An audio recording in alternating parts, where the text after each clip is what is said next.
Assalamualaikum warahmatullahi wabarakatuh. Selamat bertemu kembali. Salam sejahtera untuk kita semua. Alhamdulillah, pagi ini kita bertemu kembali di acara siniar Fakultas Pendidikan Bahasa dan Sastra Universitas Pendidikan Indonesia. Sebelum kita mulai, izinkan saya untuk menyampaikan pantun. 1, 2, 3, dan 4, 5, 6, 7, 8. Dari siniar FEBS UPI, info didapat, semoga bisa terus dilanjutkan. Alhamdulillahirrahmanirrahim, pagi ini bersama kita sudah ada Ketua Program Studi Pendidikan Bahasa Inggris Jenjang S1 atau Program Sarjana. Kebetulan sebetulnya program studi pendidikan bahasa Inggris ini sudah terintegrasi S1, S2, dan S3. Assalamualaikum Prof. Emi. Waalaikumsalam. Dan kemudian juga kalah pentingnya yaitu Sekretaris Program Studi Pendidikan Bahasa Inggris Integrasi S1, S2, S3 yaitu Dr. Rojab Siti Rodia. Selamat bertemu Ibu. Pagi ini kita akan mengulas beberapa hal berkaitan dengan program studi jenjang sarjana atau S1, yaitu berkaitan dengan berbagai hal dari mulai berdirinya, kemudian program perkuliahan dan hal-hal yang lainnya. Kita awali saja, Prof. Emi, ini bagaimana cerita perjalanan program studi itu sejak awalnya? Kemudian sebetulnya sih apa sih visi misi gitu yang ingin diemban oleh prodi ini sehingga sampai di hari ini dan detik ini? Terima kasih Pak Fajri. Assalamualaikum warahmatullahi wabarakatuh.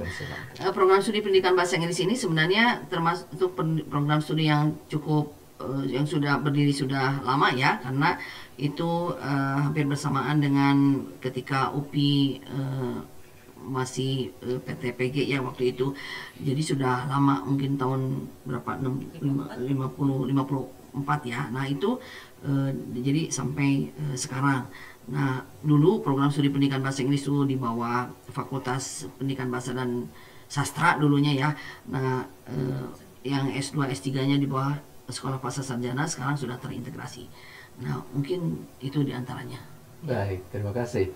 Ini kan saking lamanya pastinya sudah banyak lulusan. Ini sudah di mana saja nih, Prof. Emi? Banyak ya, lulusannya banyak sekali dan ada di berbagai lembaga dan di berbagai kementerian dan tentu di berbagai sekolah ya. Dan sekarang banyak yang bekerja, lulusan kita itu ada banyak yang di Kementerian Pendidikan, di Dinas Pendidikan, kemudian di seperti di perusahaan-perusahaan swasta juga seperti atau BUMN juga ada yang di misalnya Garuda ya, mereka menjadi para pelatih atau instruktur juga. Kemudian di sekolah-sekolah ya tentu, kemudian di mana lagi di kementerian lain seperti di Sekretariat Negara juga ada lulusan kita ya. Kemudian di lembaga seperti lembaga-lembaga yang mengurusi penerjemahan dan interpreting misalnya itu ada juga ya. Baik. Ada yang ingin ditambahkan, Dr. Rajab? Ya, mungkin lulusan kita itu termasuk yang banyak yang menyebar ya, tidak semua bekerja di bidang pendidikan. Baik. Ada juga yang di bidang politik ya, misalnya menjadi anggota DPRD, gitu ya. Ada juga yang menjadi MC, ada yang menjadi konsultan pendidikan, ya. Dan tapi memang mungkin mayoritas di bidang pendidikan ya, baik itu menjadi guru, kepala sekolah atau praktisi pendidikan. Baik, jadi fokus utama sebetulnya lulusannya ke arah pendidikan bahasa Inggris ya, namun tidak menutup peluang ya untuk memiliki profesi masa depan yang penunjangnya adalah bahasa Inggris. Nah ini kalau dilihat dari SDM-nya seperti apa Bu Rojab? SDM yang ada di program studi itu berapa guru besarnya, berapa doktor dan magisternya? Ya.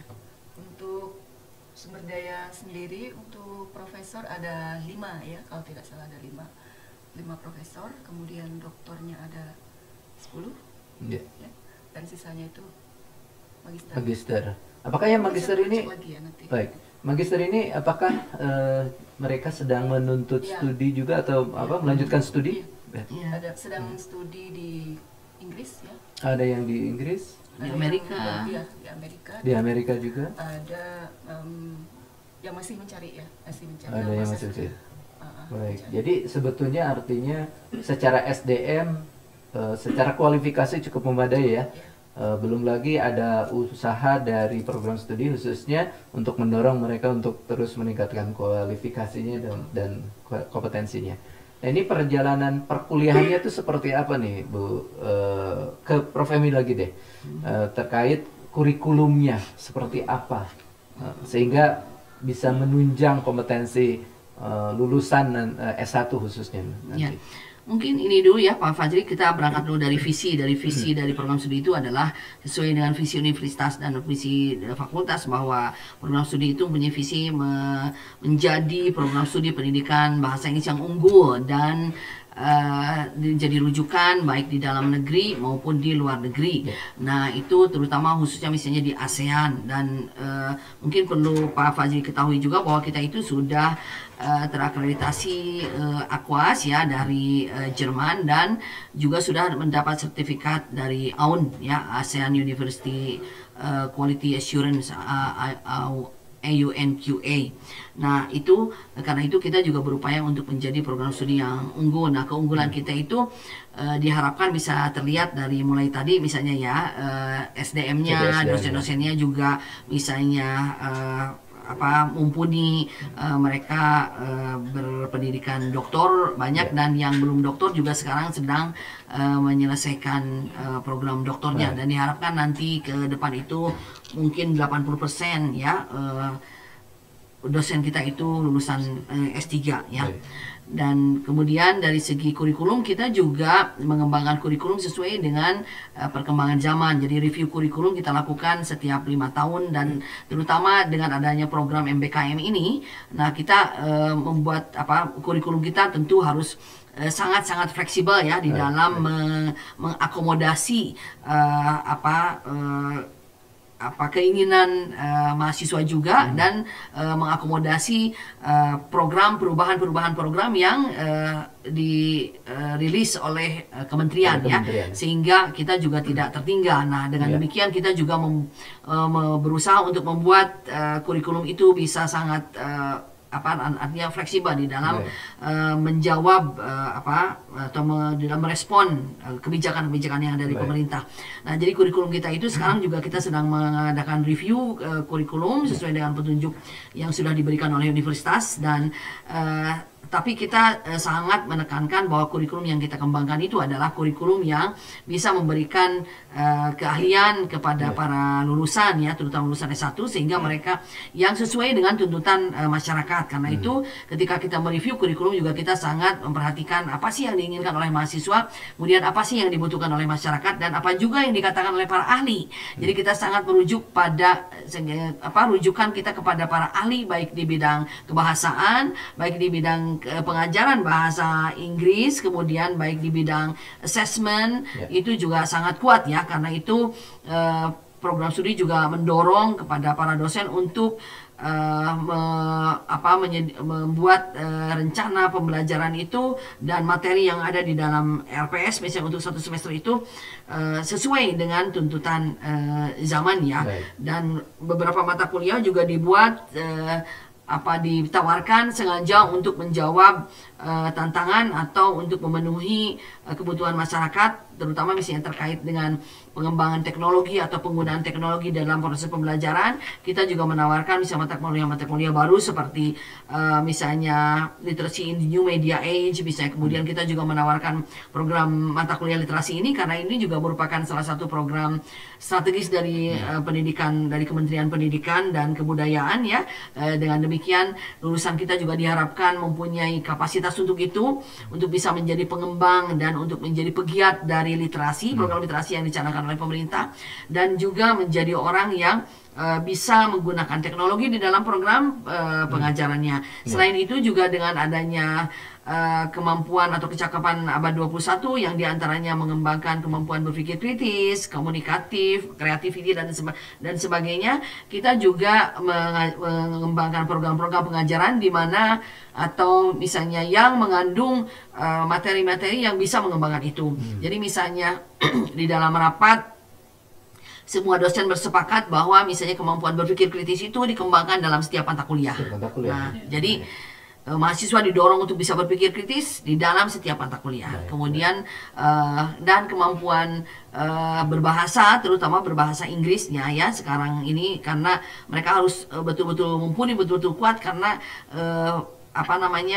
mereka harus bisa memperlihatkan, dan mereka juga nantinya akan menjadi pendidik atau pengajar bahasa Inggris. Tentu kemampuan bahasa Inggrisnya sangat kuat, dan kita sangat memberi perhatian yang sangat besar terhadap kemampuan itu, dan ini juga menjadi salah satu program expected learning outcomes ya, dan diharapkan nanti setelah lulus mereka bisa mempunyai kemampuan setara dengan C1 dari CEFR ya. Dan ini diberi porsi untuk mata kuliah keterampilan berbahasa Inggris itu sangat besar ya, karena menurut saya dan semua dosen juga berpendapat bahwa inti dari kemampuan mengajar bahasa Inggris itu diantaranya kemampuan mereka berbahasa Inggris. Kemudian inti mengerjakan penelitian juga terhadap kebahasaan, itu juga mereka juga harus mempunyai kemampuan bahasa Inggris yang sangat cakap. Kemudian keterampilan-keterampilan lain seperti mereka menjadi penerjemah, misalnya kuncinya kemampuan berbahasa Inggris. Mereka menjadi interpreter juga kemampuan berbahasa Inggris. Kemudian mereka mengajar di berbagai level pendidikan, itu juga bahasa Inggris. Dan kemampuan mengajar mereka juga itu harus sangat kuat ya. Dan kita juga menekankan pemahaman tentang berbagai pendekatan pengajaran yang mutakhir ya, dan yang relevan juga dengan kurikulum bahasa Inggris. Nah, kita juga sangat concern atau sangat memberi perhatian yang sangat besar juga kepada perkembangan penawaran atau berbagai mata kuliah itu yang sesuai dengan kurikulum bahasa Inggris sekarang yang ditawarkan di sekolah, baik sekolah mulai dari TK, SD sampai SMA ya terutama. Kenapa? Karena mahasiswa kita itu bisa saja melakukan praktik mengajar atau PPL atau teaching praktikumnya itu baik bisa di TK, di sekolah, SD, SMP, SMA. Nah, betul SMK. Nah, sekarang ini kurikulum bahasa Inggris yang dirilis oleh pemerintah itu kurikulum yang menekankan pengajaran berbasis teks. Nah, dengan demikian kita juga di dalam mata kuliah strategi belajar mengajar misalnya, di dalam teori kebahasaannya juga kita menawarkan mata kuliah systemic linguistic atau functional grammar yang merupakan dasar dari pengembangan kurikulum kita. Nah, sehingga hal ini menurut pengamatan kami ya di program studi, dengan kita memberikan mata kuliah itu yang membahas misalnya tentang pengajaran basis teks, kemudian functional grammar, ketika mereka kuliah dan mereka melakukan program lapangan, praktik lapangan, mereka tidak kaget dengan apa yang harus mereka kerjakan di sekolah, karena mereka sudah tahu di kuliah juga mereka sudah mendapatkan materi-materi itu. Dan itu menurut saya sangat penting ya, karena jadi artinya kita sudah mempersiapkan mahasiswa itu untuk terjun ke dalam dunia yang akan digelutinya. Selain itu, dengan memberikan kecakapan terkait kebahasaan yang sesuai dengan realita dari penggunaan bahasa atau yang di masyarakat, ini juga membuat mereka juga bisa mengaplikasikan pengetahuan itu tidak hanya di dalam mengajar tentu, tapi juga di dalam mengerjakan tugas-tugas lain. Karena misalnya kecakapan tentang linguistik ini relevan tidak hanya di dalam pengajaran, tapi juga dalam berbagai pekerjaan yang akan mereka hadapi, baik di dalam bidang pengajaran maupun non pengajaran, baik di dalam sektor formal maupun non formal. Nah, kecakapan ini juga yang kita kembangkan, bahwa mereka mahasiswa itu bisa menggunakan bahasa Inggris dengan efektif dalam berbagai konteks dan untuk berbagai tujuan ya, dengan alur informasi atau dengan flow of information yang tepat juga, dan dengan unsur kebahasaan yang tepat, sehingga mereka tahu apa feel-nya, apa tenornya, apa mode-nya. Jadi misalnya kepada siapa mereka berbicara, mereka harus bisa. Kemudian apakah mereka itu menggunakan bahasa secara lisan atau tulis, mereka juga bisa. Kemudian untuk tujuan apa, mereka juga tahu. Nah, ini yang kita kembangkan ya, sehingga mereka bekerja dimanapun, mereka bisa menggunakan bahasa Inggris itu dan bisa mencapai tujuan yang mereka tetapkan. Baik, terima kasih. Jadi dasarnya ada integrasi ya. Betul. Antara apa yang dikembangkan di prodi berkaitan dengan kurikulum dan pembelajarannya, dan juga kebijakan-kebijakan termutakhir ya yang disampaikan oleh kementerian. Nah, ini menarik, tadi ada Ibu mengulas tentang MWKM gitu ya. Ini bagaimana dengan porsi pembelajaran atau perkuliahan di dalam kelas ini 8 semester kan ya maksimal ya. Tapi dengar kabar ini akan ada percepatan tidak 8 semester atau 7 semester ya. Jadi bagaimana mengakomodasi kebijakan-kebijakan yang cukup dinamis dalam konteks ini sehingga di prodi tidak mengalami kesulitan, mahasiswa tetap kompeten, tetap bisa beraktivitas dalam kampus dan luar kampusnya. Ini seperti apa? Mungkin strategi mungkin dari Bu Rojab. Jadi untuk MBKM itu kan disarankan di semester 6 dan 7 ya. Jadi kita upayakan pada semester 6 dan 7 itu kita memberikan mata kuliah pilihan ya. Baik. Boleh disampaikan dulu Bu, MBKM itu apa sih? Barangkali pemirsa ada yang belum tahu apa itu MBKM. Merdeka Belajar Kampus Merdeka ya. Di mana mahasiswa bisa mendapatkan kesempatan untuk mendapat pengalaman belajar sebanyak-banyaknya bisa di luar kampus. Ya. Misalnya ada beberapa bentuk ya, misalnya dalam bentuk magang gitu. Tapi bukan sebanyak-banyaknya karena dibatasi juga ya. Maksimal 40 SKS. 20 maksimal 40 SKS ya. Maksimal 2 kali program MKM setara dengan 40 SKS ya. Jadi misalnya dalam bentuk magang, dalam bentuk P3K itu juga ada ya. Kampus mengajar, ya, ada beberapa ya. Jadi mahasiswa bisa memilih. Nah nanti ketika mereka mengikuti salah satu program MBKM itu, mereka harus mengontrak mata kuliah generik gitu ya. Jadi mata kuliah generik itu mata kuliah pengganti mungkin ya Bu, yang menjadi slot ya nantinya. 20 SKS. Jadi sudah ada paket-paketnya sendiri, misalnya kampus mengajar ada paket 20 SKS mata kuliah generik yang harus mereka ambil. Kalau misalnya mengambil magang juga sudah ada. Baik. Jadi kalau dilihat secara komposisi ini mata kuliah apa saja Bu yang disajikan untuk para mahasiswa? Siapa tahu banyak yang belum hafal di prodi pendidikan bahasa Inggris jenjang S1 ini apa saja sih? Mata kuliahnya berkaitan dengan mungkin kelompok mata kuliah. Ada kelompok mata kuliah umum ya. Mata kuliah umum itu termasuk pendidikan agama ya. Kemudian kewarganegaraan gitu ya. Pancasila gitu bahasa Indonesia. Seperti itu. Kemudian mata kuliah yang keprodian itu ada language skills antaranya ya. Nah ini mata kuliah keterampilan itu mata kuliah keterampilan berbahasa ini cukup banyak ya, yaitu kalau untuk di kurikulum sekarang ini setiap mata kuliah itu ada 8 SKS ya, dan itu diajarkan selama 5 semester. Jadi itu berarti ada 40 SKS untuk skill saja. Nah ini diharapkan dengan mata kuliah yang sebanyak ini SKS-nya, nanti kemampuan bahasa Inggris mahasiswa juga akan sangat baik ya. Ini seperti garansi betul baik berbicaranya. Jadi ada speaking, reading, writing dan listening. Kemudian sekarang ini ada viewing, dan itu diajarkan secara terintegrasi ya. Jadi tidak betul. Itu yang perubahannya. Ya, dan sekarang ini terutama diajar secara terintegrasi. Walaupun sebenarnya kita itu sudah melakukan pengajaran language skills secara terintegrasi itu sejak tahun 2013 ya. Sejak pengajaran pengajaran language skills itu secara menggunakan pengajaran berbasis teks, dan dalam setiap mata kuliah keterampilan berbahasa itu teks yang dipelajarinya itu sama. Jadi artinya mereka belajar misalnya descriptive text dalam listening, speaking, reading, dan writing. Disesuaikan dengan perkembangan perkembangan betul, karena kita mengikuti kurikulum yang diberlakukan oleh pemerintah di sekolah. Dengan demikian nanti mahasiswa bisa mengikuti apa yang di sekolah. Dan sekarang ini itu kemudian mata kuliah terkait metode pengajaran.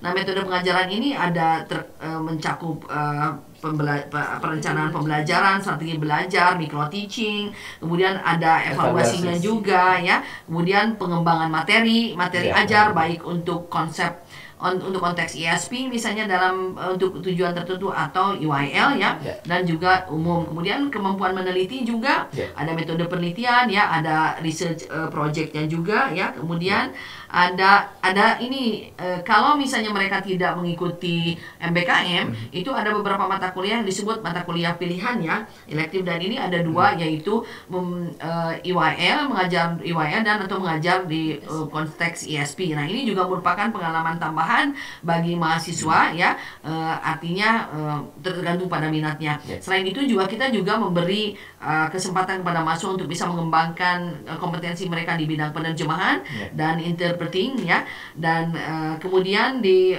mata kuliah lain terkait linguistik, sastra dan terjemahan. Nah, jadi itu ada pengajaran pengetahuan ya linguistiknya. Betul, karena sebagai pengajar bahasa Inggris mereka harus tahu tentang kebahasaannya ya.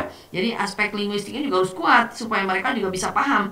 Dan di aspek linguistik ini mereka juga tidak hanya belajar tentang linguistiknya, tapi bagaimana mengajarkannya. Nah, jadi karena misalnya konsep bahasanya seperti ini, maka pengajarannya juga harus seperti apa. Nah, itu ya. Kemudian sastranya juga itu diajarkan cukup banyak juga, itu 12 SKS. Kemudian linguistik juga ada, termasuk grammar juga. Grammar juga ada 12 SKS ya. Kemudian yang lain juga ada, yang kelompok EYL itu ada 8. Kemudian yang terjemahan juga ada 8. Sastra itu ada 12. Nah, jadi itu dengan demikian mahasiswa itu dari segi keprodian itu diharapkan ketika mereka lulus mereka mempunyai kemampuan yang bulat gitu ya, all round. Jadi artinya dalam hal pengajaran kebahasaannya, metode pengajarannya, termasuk asesmennya, kemampuan menelitinya juga ada, kemudian kesastraannya dan tentu assessment ya di dalam hal itu. Jadi mereka ketika mereka mengajar, mereka tidak hanya tahu tentang kebahasaan tapi juga tahu cara mengajarnya, kemudian tahu bagaimana cara mengembangkan bahan ajarnya, kemudian tahu juga proses pengajaran dan tahu juga bagaimana menilainya dan mengassess. Ini sangat lengkap sekali ya, saya kalau dilihat dari bagaimana misalnya kalau calon mahasiswa yang belum memiliki kompetensi berbahasa Inggris, dari mulai language skills-nya ke pedagogiknya, kemudian ke kompetensi bidang studinya sampai ke penelitiannya, itu lengkap ini di Prodi Pendidikan Bahasa Inggris S1 FEBES UPI ya. Nah, untuk sampai kepada kualitas pembelajaran sampai ke penghujung masa studi mereka di Borojar, apa sih fasilitas pendukungnya, baik itu secara fisik maupun dukungan-dukungan yang lainnya? Boleh dibagikan ini, Bu? Kalau dukungan secara fisik tentunya kita mempunyai fasilitas gedung dan di kelas juga biasanya sudah ada ini ya, proyektor gitu ya, jadi yang akan menunjang pembelajaran, dan termasuk juga lab bahasa yang bisa digunakan. Dan tidak lepas dari itu tentunya dari SDM-nya juga sudah mumpuni semuanya, insya Allah. Kita punya lab bahasa ada berapa nih, Bu? Bahasa ada berapa, Ibu? 3 ya. Oke. Kemudian tapi itu akan bertambah juga, dan sekarang juga bertambah juga. Sekarang juga fakultas sedang mempersiapkan untuk menyediakan laboratorium interpreting. Nah, itu kita akan micro teaching katanya ya micro teaching ditambah lagi. Kemudian kita juga mempunyai fasilitas perpustakaan yang lengkap juga, baik di kantor universitas maupun kita juga mempunyai self access ya. Nah, ini juga maupun virtual online maupun ya. Jadi lumayan self access itu bisa dipakai oleh para mahasiswa dan bisa membantu mereka untuk mendapatkan referensi yang mereka butuhkan ya secara fisik di situ. Kemudian kita juga ada banyak di kelas-kelas juga itu sudah bagus ya, sehingga kita juga bisa menggunakan misalnya ada smart board misalnya yang bisa dipakai juga ketika misalnya kita secara online, dan ketika kita mencari bahan misalnya ya, seperti saya juga kadang-kadang lupa misalnya tidak membawa bahan itu, kemudian kita bisa diakses langsung, bisa langsung diakses ke situ ya, sehingga tidak perlu lagi sekarang membawa buku-buku yang tebal dan sebagainya, kita bisa melihat di situ. Itu kemudian apalagi ya, dan kita juga sama seperti untuk program-program S2 dan S3 juga, untuk S1 juga kita juga memberikan pengalaman kepada para mahasiswa, layanan lain termasuk misalnya adanya kuliah tamu juga dari dosen luar negeri. Dan untuk masuk S1 ini kita banyak program pertukaran mahasiswa juga ya.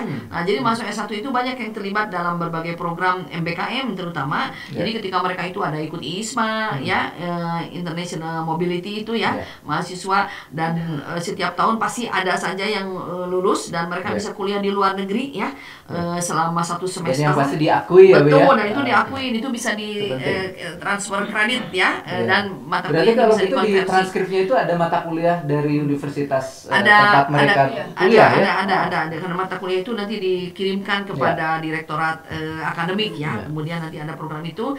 Kemudian ada juga program ISMA UPI yang di Malaysia, ada juga khusus dengan Malaysia ya. Dengan Malaysia, dan itu satu semester juga. Kemudian ada program C-Teacher juga. C-Teacher itu ada Southeast Asia Teacher. Nah, jadi mahasiswa kita magang mengajar di Thailand. Dikirim berarti dikirim ke Thailand. Begitu juga kita juga menerima mahasiswa dari negara-negara ASEAN seperti Filipina, negara Thailand. Ada kemarin itu kita juga menerima mahasiswa yang ikut C-Teacher itu dari Jepang ya, diantaranya ada dari Jepang, Filipina, Thailand ya. Kemudian, nah itu selain itu kita juga ada pertukaran mahasiswa dengan Jepang ya.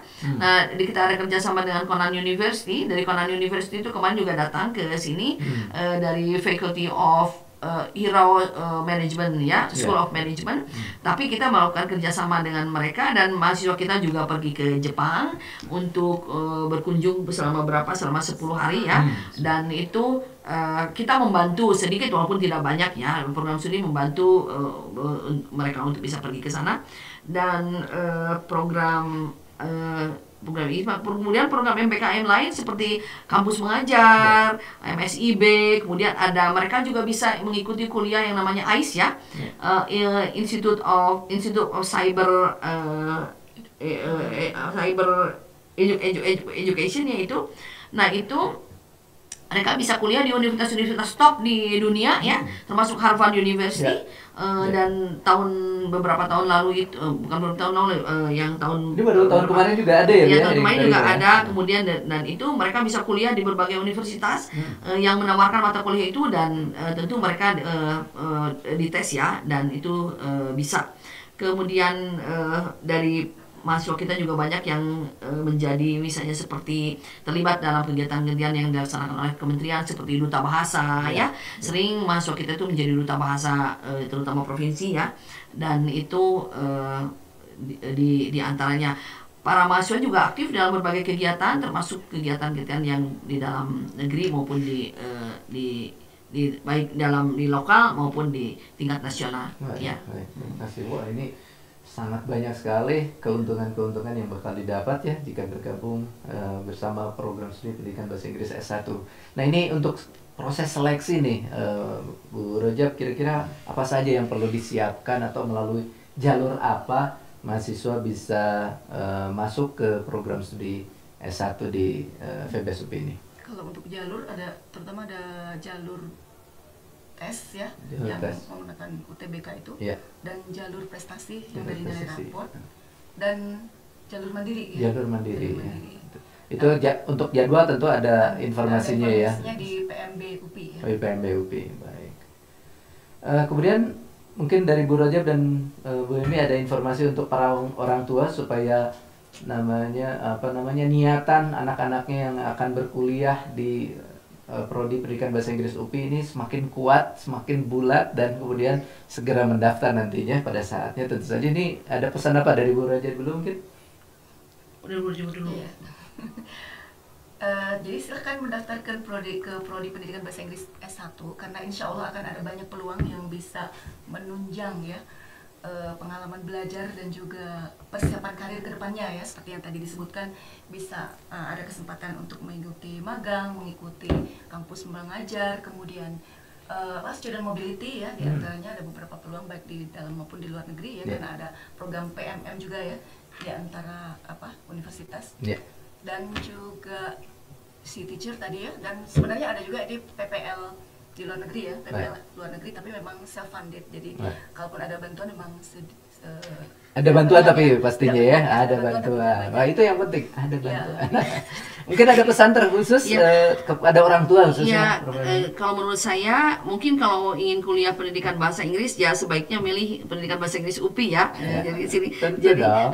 Nah, karena kalau berdasarkan pengamatan saya, misalnya karena saya pernah juga menjadi pengguna ya. Jadi itu lulusan pendidikan bahasa Inggris UPI itu kemampuan akademiknya, kemudian kemampuan kerjanya itu menurut saya sangat bagus ya. Dan itu sangat penting menurut saya, karena mungkin dari pengalaman belajar yang mereka alami itu bisa menerpa atau membuat mereka bisa seperti itu, sehingga ketika dihadapkan pada tantangan itu mereka bisa bertahan, misalnya begitu ya. Dan itu kesan dari banyak orang juga tentang lulusan dari prodi pendidikan bahasa Inggris itu sangat baik, dan selalu misalnya seperti sekarang saja misalnya ya, ketika mereka magang misalnya di berbagai lembaga, ketika ditanya misalnya lembaga tempat mereka magang itu insya Allah puas terus ya, misalnya dengan kinerja dari mahasiswa kita, sehingga mereka terus-terusan meminta apa kita untuk selalu bekerja sama. Jadi ketika satu kali kita kerjasama, mereka akan minta kerjasama terus. Kemudian karena saya juga pernah menjadi misalnya pengguna itu, dan saya juga bisa melihat bagus, jadi itu mereka bisa bersaing ketika mereka bekerja dengan yang lain, dan mereka juga bisa memenuhi apa tuntutan kerja misalnya ya dengan sangat baik, sehingga kalau menurut saya itu karena kan sesuai dengan visi kita juga, bahwa kita juga unggul, dan program studi kita juga sudah artinya sudah terakreditasi secara internasional, dan artinya berarti program kita itu memang sudah pada diakui secara internasional. Mungkin itu ya. Terima kasih banyak atas informasinya Prof. Helmi dan Dr. Rajab. Saya yakin ini semakin menguatkan pemahaman dan menguatkan niat nantinya untuk mendaftar ke program studi pendidikan bahasa Inggris S1 ya. Jika pemirsa ingin mendengarkan kembali, selain menunggu episode berikutnya, boleh diputar ulang, dan bisa juga mengecek berbagai informasi di laman khususnya program studi pendidikan bahasa Inggris jenjang S1, S2, S3 itu di laman english.upi.edu. Saya ulangi, laman english.upi.edu. Kemudian di Instagramnya di englishupi_edu, englishupi_edu. Lalu di Facebooknya, kita tidak kalah untuk terus mengupdate di Facebook ya, yaitu di Pendidikan Bahasa Inggris UPI. Pendidikan Bahasa Inggris UPI. Untuk seleksi ada juga laman universitas, yaitu upi.edu. Silakan berkunjung, share, like, dan subscribe ya. Terima kasih. Saya Fajri Nur Yusuf, undur pamit. Assalamualaikum warahmatullahi wabarakatuh. Waalaikumsalam.